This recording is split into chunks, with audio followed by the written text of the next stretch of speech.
French holiday. Sophie couldn't contain her excitement as she stepped off the plane onto French soil. Her dream of visiting France had finally come true, and she was eager to explore the sights and sounds of the beautiful country. The warm sun beat down on her face as she made her way through the bustling streets of Paris.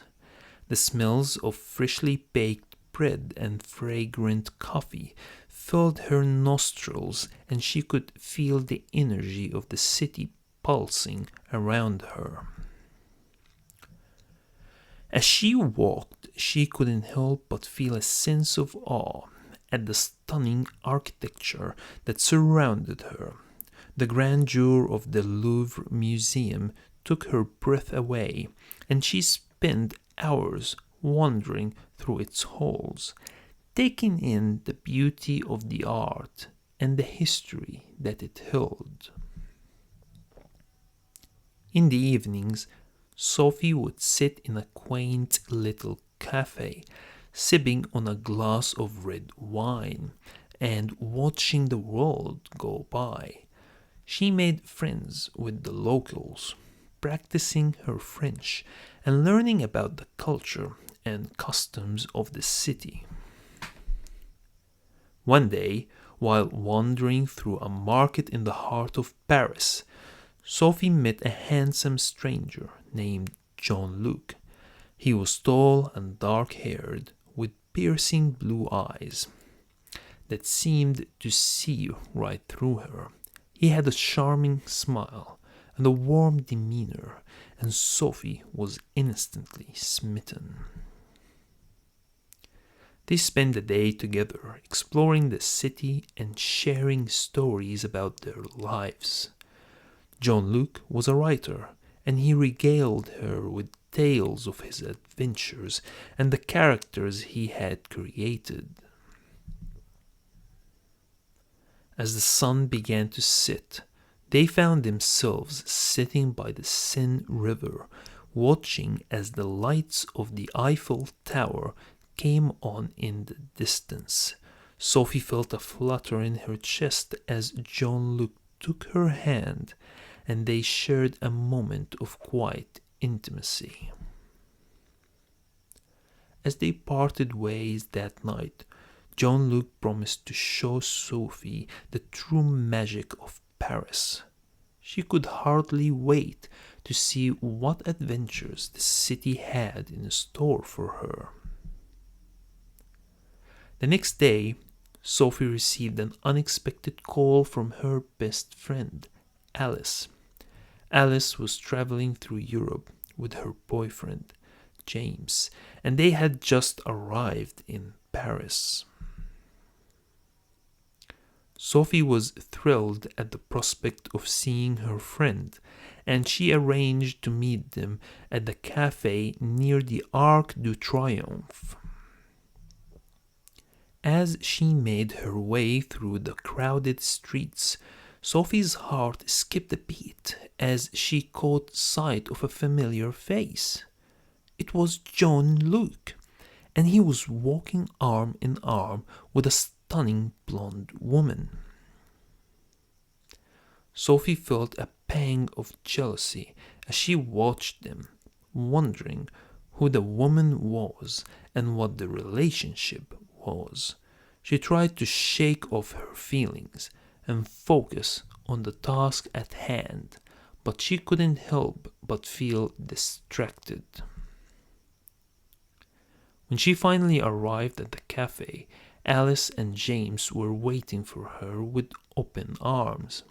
They chatted excitedly, catching up on each other's lives and sharing stories about their travels. As they talked, Sophie couldn't help but feel the weight of Jean-Luc's presence lingering in the back of her mind. She tried to push it aside and enjoy the moment, but she felt a sense of unease that she couldn't quite shake. As they finished their coffee, Alice suggested they take a walk through the Tuileries garden. Sophie agreed, eager to show her friends the beauty of the park. As they strolled through the gardens, Sophie felt her worries slip away. The sun was shining, the birds were chirping, and she was surrounded by the people she loved.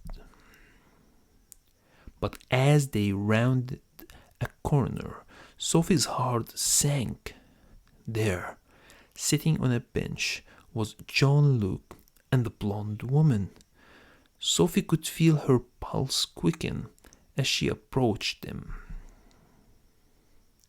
Jean-Luc looked up and spotted Sophie, a look of surprise crossing his face. The blonde woman turned to look at them, her expression unreadable. "Sophie, it's good to see you," Jean-Luc said, standing up from the bench. Sophie forced a smile. "Hi, Jean-Luc. This is my friend Alice and her boyfriend, James." Jean-Luc nodded politely and introduced the woman as his sister, Amelia. Sophie felt a wave of relief wash over her as she realized her worries had been for nothing.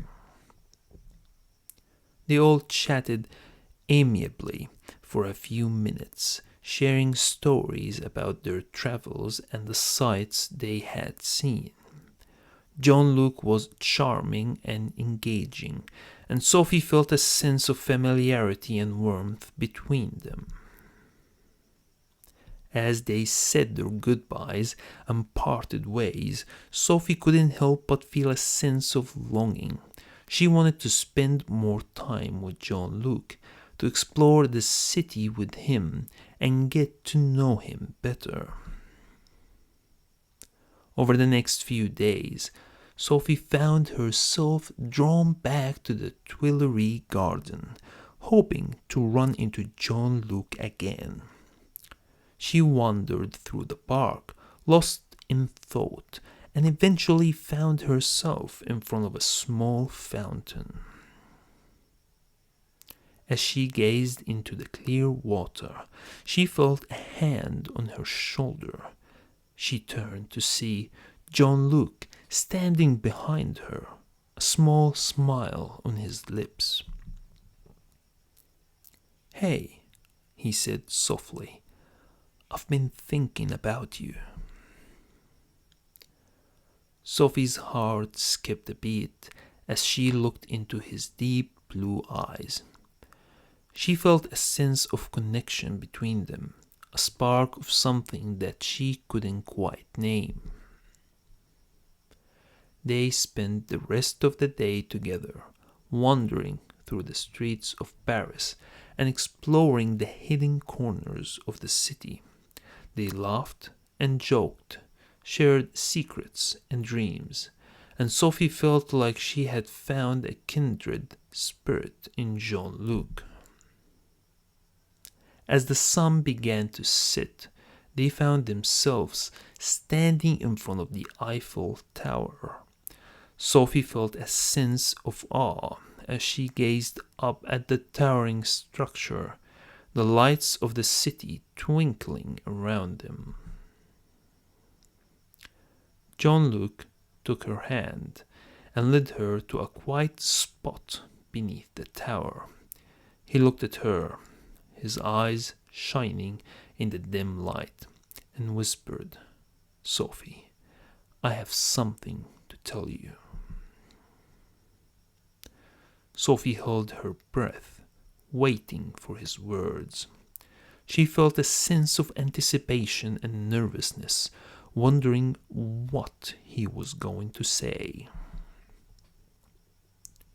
"I know we've only known each other for a short time," Jean-Luc said, his voice low and intense. "But I feel like I have known you forever, Sophie. I think I'm falling in love with you." Sophie's heart skipped a beat as she looked into his eyes. She felt a surge of emotion, a rush of feeling that she couldn't contain. John Luke, she said softly, I think I'm falling in love with you too. They leaned in and kissed, their lips meeting in a tender embrace. Sophie felt a sense of completeness, a feeling that she had finally found her place in the world. As they parted, John Luke took her hand and whispered, Sophie, let's stay here forever. Sophie smiled, feeling a sense of peace and contentment wash over her. She knew that whatever the future held, she had found something special in John Luke and the city of Paris, and for now, that was enough. The end. Thank you so much for watching. If you enjoyed this video, please do not forget to hit the like button and share it with your friends and family. And if you haven't already, be sure to subscribe to our channel for more content like this. We'll see you in the next one.